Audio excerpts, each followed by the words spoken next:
My faith looks up to thee, in whom we have boldness and confidence of access through our faith in him. Ephesians 3:12.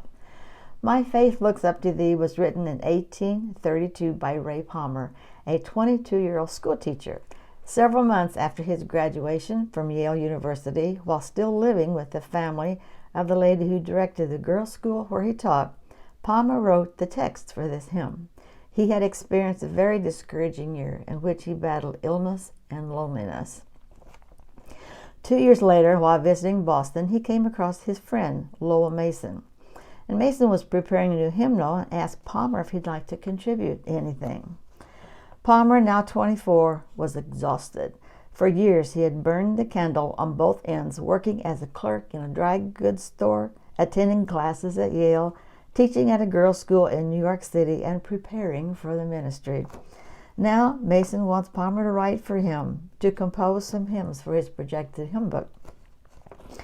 Palmer, too tired to produce anything new, hesitatingly opened his little leather journal and showed Mason a poem he had written 2 years before. It was just a personal prayer for renewed zeal and courage, composed in his rented room one night in 1830 when he had felt sick, lonely, and tired.